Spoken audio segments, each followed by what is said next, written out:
안녕하세요. 네일아트 강사 강의를 맡게 된 안예지라고 합니다. 아마 이 강의를 들으시는 여러분들께서는 네일에 대해 이제 알고자 하시는 분들도 계실 테고, 네일에 대해 이미 알고 있는 분들도 계시리라 생각됩니다. 하지만 이런 사전 지식 여부와 관계없이 네일에 대한 기초 이론 지식부터 실무에 활용되는 응용 실무 지식까지 모두 강의에 한번 녹여 담아 보겠습니다. 1950년대 미국의 인기 영화배우 제임스 딘은 이러한 명언을 남겼다고 합니다. 만족은 결과가 아닌 과정으로부터 온다. 여러분들의 만족스러운 수업 결과뿐 아니라 만족스러운 수업 과정을 함께하기 위해 노력해 보도록 하겠습니다. 그럼 1강 시작해 보도록 하겠습니다. 1강은 네일의 특성과 구조에 대해 알아보도록 하겠습니다. 강의를 시작하기에 앞서 네일의 분류에 대해 알아볼 텐데요. 여러분들이 손 발톱을 관리하러 가는 가게를 네일샵이라고 보통 지칭하시지요. 자, 네일샵에서 이 네일이란 손톱과 발톱을 모두 총칭하는 말을 일컫습니다. 자, 그리고 여러분들이 강의를 듣게 되면 앞으로 자연네일, 인조네일이라는 용어들을 마주하게 되실 겁니다. 자, 이 용어에 대해서도 한번 정리하고 시작해 보도록 하겠습니다. 자, 먼저 자연네일이란 아무것도 도포하지 않은 상태의 네일을 의미합니다. 그야말로 아무것도 발려져 있지 않은 맨손톱, 맨발톱을 의미한다고 생각해 주시면 됩니다. 자, 그리고 인조네일 볼까요? 자, 다양한 재료를 사용하여 인위적으로 만든 네일. 쉽게 생각하시면 연장 손톱 혹은 연장 발톱을 의미한다고 생각해 주시면 됩니다. 자, 이러한 사전 지식을 바탕으로 이제 네일의 특성에 대해 알아보도록 하겠습니다. 자, 첫 번째로 알아볼 네일의 특성은 네일의 구성입니다. 자, 네일은 케라틴이라는 경단백질로 구성되어 있습니다. 단단할 경자를 썼는데요. 경단백질 중 일종인 케라틴의 경우에는 피부나 모발, 손, 발톱을 구성하게 됩니다. 다른 단백질보다 단단한 단백질이기 때문에 실제로 손, 발톱이 단단한 이유이기도 합니다. 자, 그 다음은 손, 발톱의 유수분에 대해 알아보도록 하겠습니다. 수분은 12에서 18%, 유분은 1% 미만으로 함유하고 있어야 하고요. 자, 만약 이 유수분량이 정상 범주보다 높거나 낮다 하면은 네일의 질병에 해당될 수 있습니다. 자, 그리고 네일은 땀을 배출하지 않습니다. 이유는 네일은 땀샘, 한선이라고 하는 기관이 존재하지 않습니다. 따라서 땀을 아예 배출하지 않고요. 자, 다른 속설 한번 알아볼게요. 옛날에 어른들께서 매니큐어 바르면 숨 못 쉰다. 매니큐어를 바르면 손톱에 숨 못 쉬어. 이런 이야기를 한번 들어보셨을 수도 있을 거예요. 자, 이 말은 정답일까요? 정답은 B. 자, 매니큐어를 바르면 숨을 못 쉰다. 손톱이 숨을 못 쉰다에 대해서 한번 자세히 풀어볼게요. 자, 매니큐어라는 말은 손 관리라는 의미를 내포하기 때문에 정확한 용어는 매니큐어가 아니라 폴리쉬라고 지칭하겠습니다. 자, 일단은 폴리쉬를 손톱에 바르면 숨을 쉬지 않는다라는 말은 정답이 아니에요. 자, 이유는 저희가 눈에 볼 수 있는 자라나온 손, 발톱 같은 경우에는 이미 죽은 케라틴 세포로 구성되어 있기 때문에 따로 산소를 필요로 하지 않습니다. 따라서 폴리쉬를 도포하게 되면 오히려 숨을 못 쉬는 게 아니라 숨 자체를 쉬지 않는 기관인 거고요. 또 흥미로운 사실은 오히려 폴리쉬를 바르게 되면 체내 수분 증발을 막기 때문에 오히려 수분 증발력이 20% 감소하고 수분의 함량이 늘어나게 됩니다. 자, 손발톱 자체가 수분 증발을 하는 역할이 있기 때문에 폴리쉬를 도포하면 오히려 그 수분 증발을 막아줍니다. 자, 근데 이 폴리시를 도포하면 오히려 건강에 좋은 건가요? 라는 이야기를 물으실 수 있는데요. 요거는 양날의 검과 같은 질문이에요. 자, 이유는 폴리시 도포했을 때 자체는 수분 증발력이 감소해서 좋을지언정 저희가 폴리시를 지울 때 쓰는 액제의 성분 중에 아세톤 성분이 손 발톱을 건조하게 만들기 때문에 수분은 있다가도 없어질 수 있어서 폴리시는 장단점을 가진 존재라고 생각해 주시면 됩니다. 자, 이번엔 네일의 특성 중에서 네일의 성장에 대해 알아보도록 하겠습니다. 손톱은 하루에 0.1mm 성장하고요. 한 달에는 3에서 5mm 정도 성장하게 됩니다. 그래서 손톱이 저희 눈에 보이지 않는 뿌리, 아주 뿌리 속 깊은 부분의 시작점에서부터 눈에 보이는 손톱 끝까지 자라나오는데 걸리는 시간은 약 6개월 정도로 긴 편이에요. 자, 근데 발톱 같은 경우에는 6개월보다 2배 이상 긴 12개월에서 18개월, 약 1년에서 1년 반 정도로 더 느리게 성장하게 됩니다. 이유는 혈류량의 차이인데요. 손 같은 경우에는 자주 사용하는 기관이다 보니까 혈류량이 많고 따라서 성장 속도가 빠르게 됩니다. 바른 이와 반대로 많은 사용을 하지 않는 기관이기 때문에 손에 비해서요. 따라서 성장 속도가 손에 비해 2배 정도 느리다고 생각해 주시면 됩니다. 그리고 손가락 중에서는 가운데 손가락, 중지가 가장 빨리 자라고요. 사계절 중에서는 겨울보다 여름에, 성별 중에서는 여성보다 남성이 더 빨리 자라게 됩니다. 이 이유는 사계절에 따라서 일조량 햇빛의 변화가 일어나고 이에 따라서 성장 속도가 달라지게 됩니다. 또 성별에 따른 차이는 성호르몬에 의해서 성장 속도가 차이가 있기 때문입니다. 자, 이제 네일의 특성 중에서 건강한 네일의 조건에 대해 알아보도록 하겠습니다.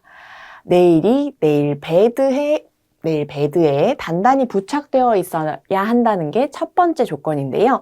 자, 이 말 뜻을 천천히 풀어보도록 할게요. 손톱을 옆에서 봤을 때 한번 그려보도록 하겠습니다. 손톱을 측면에서 봤을 때 손톱이 이렇게 있고 이 밑에 손톱 밑에 있는 살이 있겠죠? 손톱, 발톱 바로 밑에 있는 이 살을 네일 베드라고 할 겁니다. 한문명으로는 조상이라고도 부르는데요.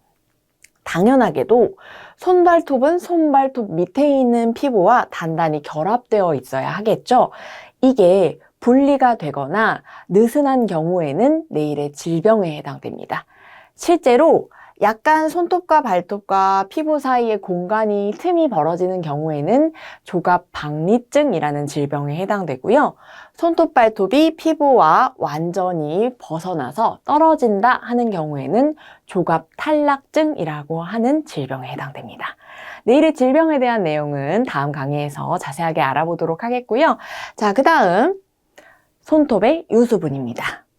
손발톱 모두 12에서 18% 수분을 함유하고 있어야 건강한 네일에 해당되고요.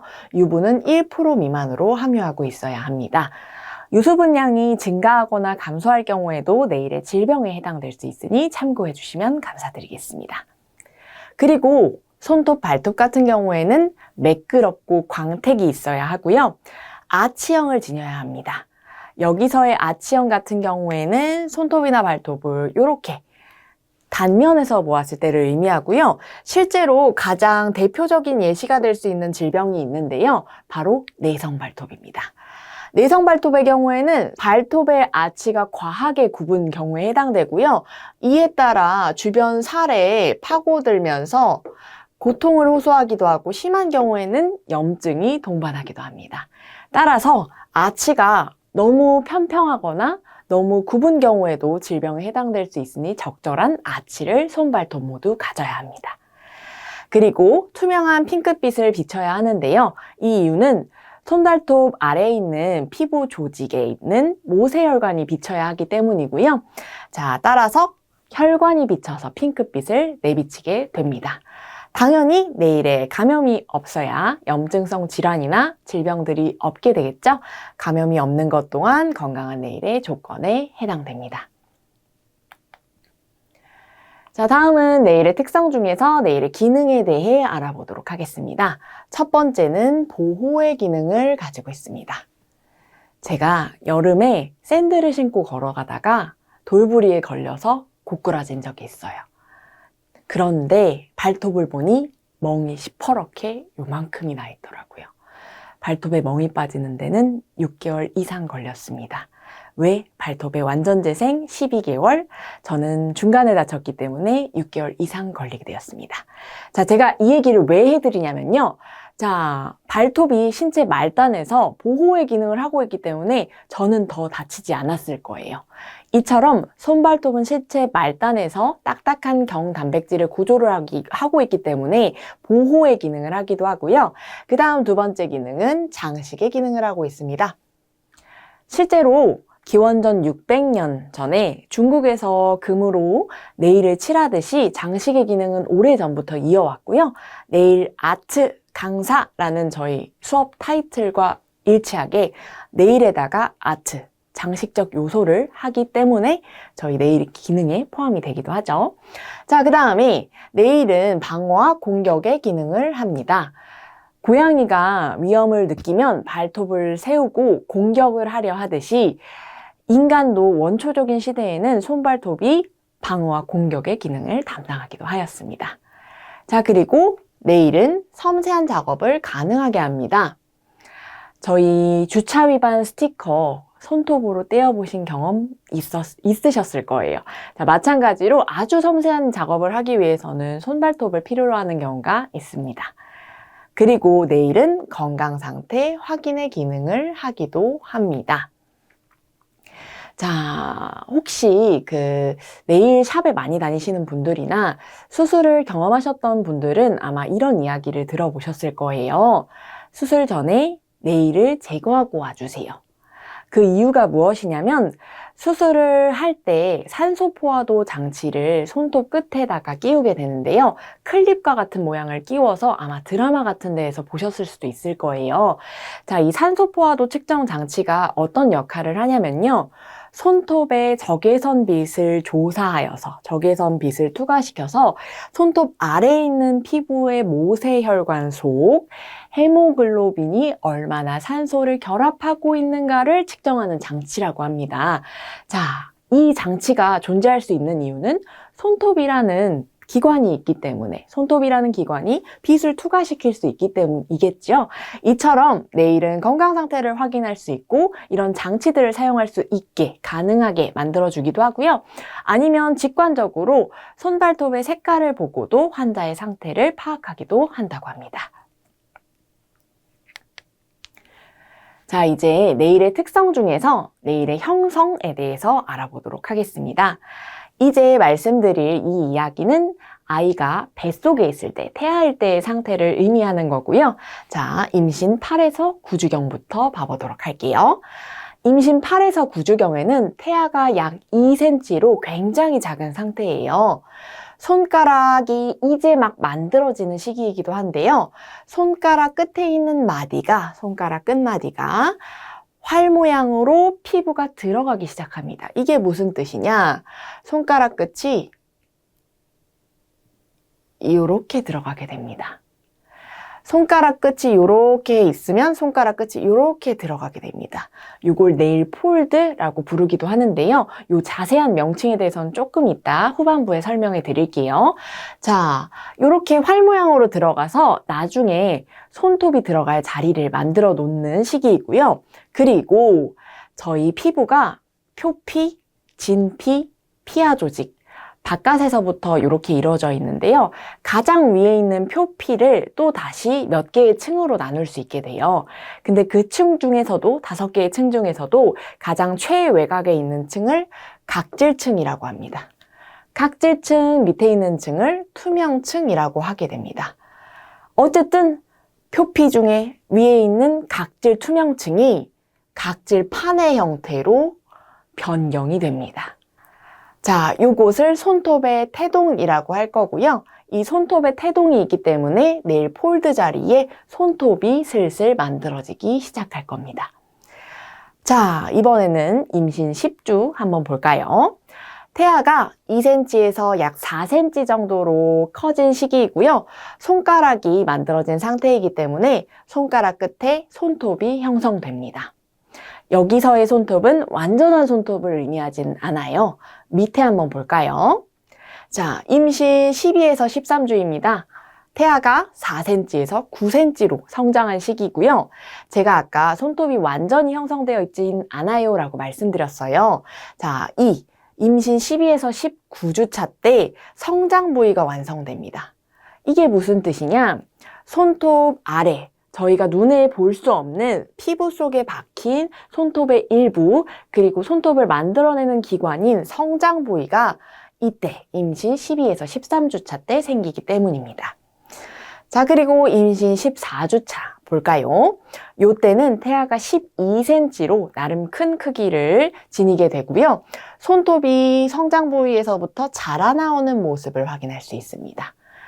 그리고 임신 17에서 20주가 돼야 비로소 손톱이 성장 부위에서부터 완전 손톱 끝까지 자라나오면서 그야말로 어른처럼 속에서부터 바깥까지 자라나오는 온전한 손톱이 됩니다. 임신 17에서 20주가량에는 태아는 약 23cm로 꽤나 큰 크기를 지니고 있습니다. 제가 지금 말씀드린 건 손톱에 해당되는 이야기예요. 발톱 같은 경우에는 손톱보다 10일 정도 늦게 시작되고요. 느리게 자라기도 하기 때문입니다. 이렇게 네일의 형성 보았고요. 자, 이제 네일의 특성은 마치고 네일의 구조에 대해 알아보도록 하겠습니다. 네일의 구조는 크게 3가지 분류로 알아보도록 할게요. 첫 번째는 네일 자체의 구조에 대해서 알아볼 거고요. 두 번째는 네일 밑에 있는 피부 조직에 대해 알아보도록 하겠습니다. 그리고 세 번째는 네일 주변의 구조에 대해 알아보도록 하겠습니다. 먼저 네일 자체에 대해서 알아보도록 할게요. 자, 손, 발톱 그 자체를 네일 바디 혹은 조체라고 합니다. 영어로 바디, 몸이라는 뜻이죠. 그리고 한문으로 몸체자, 손톱 조자, 몸체자 써서 조체라고도 합니다. 이렇게 저희가 네일의 구조를 명칭으로 안내해 드릴 때는 영문명과 한문명이 혼용되어 있을 거예요. 두 명칭 다 자주 사용하는 용어이니 두 명칭 다 알아두셔야 합니다. 자, 네일 바디 같은 경우에는 손, 발톱 그 자체라고 말씀드렸어요. 케라틴 3개의 층으로 이루어져 있고요. 죽은 케라틴으로 이루어져 있기 때문에 따로 영양분을 필요로 하지는 않습니다. 그리고 네일 베드 위에 있기 때문에 네일 베드란 아까 말씀드렸죠? 손톱 바로 밑에 있는 피부 조직 위에 있기 때문에 네일 바디 자체의 색깔은 무색이나 네일 베드의 모세혈관이 비쳐서 네일 바디는 핑크빛을 띠게 됩니다. 자, 네일 바디 조체라는 용어 이외에 다른 용어를 사용하기도 하는데요. 편평한이라는 뜻을 가진 플레이트를 붙여서 영문명으로 네일 플레이트라고도 하고요. 널빤지 판자 써서 조판이라고도 부르게 됩니다. 자, 네일의 바디 봤고요. 자, 이제 네일 루트 보도록 하겠습니다. 저희 네일의 바디는 눈에 보이는 손, 발톱 그 자체라면 네일 루트는 눈에 보이지 않는 뿌리와 같은 곳이에요. 손발톱은 자라나온 상태에선 눈에 보이지만 자라나오지 않은 상태의 네일 루트는 피부 속에 박혀있게 됩니다. 그래서 뿌리를 뜻하는 네일 루트라고 부르기도 하고요. 뿌리 근자 써서 조근이라고 부르기도 합니다. 이 조근은 신생아 같다라고 생각하시면 좋습니다. 왜냐? 새로 만들어진 지 얼마 안 된 기관이기 때문에 완전히 케라틴화되지 않은 연케라틴화된 조직이고요. 이제 막 성장을 시작하는 기관이기도 합니다. 저희가 눈을 보시면 눈에 보이는 곳이 있고 안구가 피부 속까지, 이 뼈 속까지 있잖아요. 이와 마찬가지로 손톱도 눈에 보이는 조체, 눈에 보이지 않는 속에 있는 조근으로 나뉜다고 생각해 주시면 됩니다. 자, 그리고 프리엣지 볼게요. 프리엣지 같은 경우에는 손톱에서 자라나온 노란색 부분이에요. 자유로운 엣지, 모서리라는 뜻으로 영문명 프리엣지라고도 부르고요. 마찬가지 자유로운 모서리 연자 써서 자유연이라는 한문명을 쓰기도 합니다. 저희가 손톱의 모양을 잡을 때 네일 파일이라는 도구를 이용해서 모양을 잡는, 직접적으로 만지는 구조라고 생각하실 수도 있고요. 그 다음에 네일 바디가 길러져 나온 부분에 해당돼서 네일 베드와 붙어 있지 않아요. 그래서 핑크빛이 아닌 노란색 혹은 유백색을 띠게 됩니다. 자, 그리고 아무래도 손톱의 뿌리 부분에서부터 많이 길러져 나온 손톱 끝이기 때문에 수분의 전달이 잘 되지 않아서 손톱 끝이 갈라지기도 합니다. 자, 두 번째는 네일 밑에 있는 피부 조직에 대해 알아보도록 할게요. 옐로우 라인부터 알아보도록 하겠습니다. 아까 제가 네일 바디 분홍색, 프리 엣지 노란색 이렇게 쉽게 설명을 해드렸잖아요. 여기를 구분 짓는 선을 옐로우 라인이라고 할 거예요. 프리 엣지 노란색이 시작되는 라인이다 해서 옐로우 라인이라고 할 거고요. 아까 프리 엣지 같은 경우에는 네일 파일이라는 도구를 이용해서 모양을 다양하게 변화시킬 수 있다 말씀드렸어요. 이와는 반대로 옐로우 라인은 그대로 있습니다. 따로 변경을 할 수 없어요. 자, 그리고 옐로우 라인의 양 끝점이 있습니다. 요 옐로우 라인의 양 끝점은 스트레스 받아 할 때 쓰는 그 스트레스를 써서 충격을 받으면 잘 찢어지는 점이다 해서 스트레스 포인트라고도 합니다. 실제로 충격을 받으면 여기가 가로로 잘 찢어지기도 하고요. 이 스트레스 포인트라는 용어는 또 어디에서 쓸 거냐면 저희가 나중에 인조 네일 연장을 할 때 폼지라는 도구를 끼울 때 언급하는 구조이기도 합니다. 네일 밑에 피부 조직 계속해서 볼까요? 자, 네일 매트리스가 있습니다. 가장 중요한 기관이기도 합니다. 자, 네일 매트리스 같은 경우에는 아까 제가 네일 루트가 신생아 같다고 말씀드렸잖아요. 네일 매트리스는 엄마와 같은 기관입니다. 자, 실제로 어미 모자 써서 조모라고도 부르고요. 영어로는 네일 매트리스라고도 부릅니다. 자, 아까 조근이 새로 나온 손톱이 자라 나오는데 손톱 밑에 있는 뿌리라고 말씀드렸잖아요. 실제로 조근을 다쳐도 변형된 상태로 계속 자라 나올 수 있어요. 근데 이 매트리스를 다치게 되면 변형된 상태로 자라 나올 뿐만 아니라 심각할 경우에는 아예 손톱이 자라 나오지 않을 수도 있습니다. 이유는 조모는 엄마와 같이 새로운 손톱을 만들어내는 기관이에요. 어려운 말로 이야기를 하면 새로운 네일 세포 분열이 이루어지는 곳이라고 할 수 있는데요. 이 기관 같은 경우에는 조근에게 수분, 영양분을 공급하는 아주 중요한 기관이기 때문에 손상되게 될 경우에는 치명적인 결과를 초래할 수도 있어요. 자, 그 다음 또 다른 조직 한번 볼게요. 네일 매트리스 옆에 저희 오늘 많이 언급했었죠? 네일 베드 있습니다. 손톱 바로 밑에 있는 피부이고요. 조상이라고 부르기도 합니다. 모세혈관 지나갑니다. 자, 잠깐 구분해 보자면 네일 매트리스도 모세혈관, 림프, 신경 지나갑니다. 네일 베드, 모세혈관, 신경 있습니다. 자, 두 구조 다 피부 조직이기 때문에 비슷하긴 합니다만 아까 네일 매트리스는 수분 영양분을 공급하죠. 자, 네일 베드는 이 위에 있는 손톱 자체가 이미 성장이 끝난 이미 죽어있는 케라틴 세포이기 때문에 따로 영양분은 공급하지 않고요. 그냥 수분만 공급하게 됩니다. 따라서 아까 체내 수분 증발의 기능을 합니다 라는 이유가 이 네일 베드 때문입니다. 모세혈관이 있기 때문에 핑크빛을 비치게 하는 이유이기도 하고요. 그 다음 조직 루눌라 봐보도록 하겠습니다. 루눌라 같은 경우에는 반달이라는 뜻의 영문명이고요. 손톱 조자, 그리고 또 반달이라는 뜻의 조반월이라고 부르기도 합니다. 실제로 흰색 반달을 보실 수 있고요.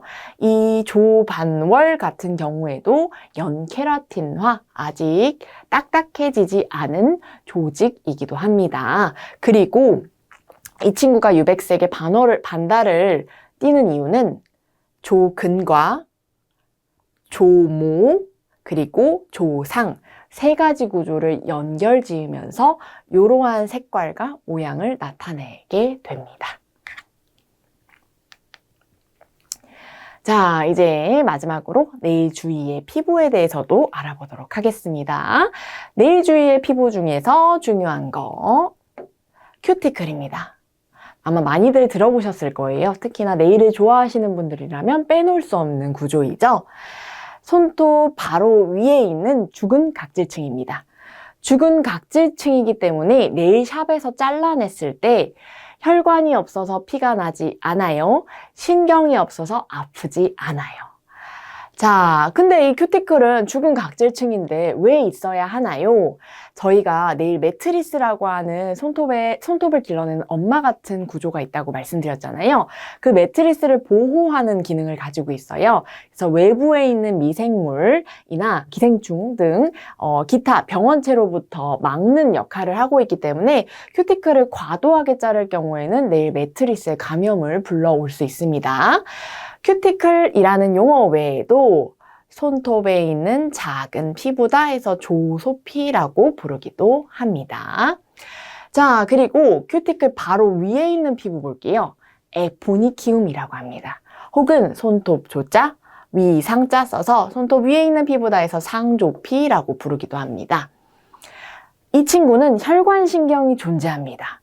큐티클과 달리 혈관신경이 존재하기 때문에 잘리면 아프고 피가 나게 됩니다. 그래서 니퍼 작업을 할 때 잘랐는데 피가 났다? 그러면 큐티클이 아니라 에포니키움을 보통 자른 거라고 생각해 주시면 됩니다. 다음은 하이포니키움입니다. 하이포니키움 같은 경우에는 손톱 아래에 있는 피부다 해서 하조피라고도 부릅니다. 에포니키움과 이름이 유사하기 때문에 기능이 유사한가? 라고 생각하실 수 있는데 아닙니다. 오히려 하이포니키움의 기능은 큐티클과 굉장히 유사합니다.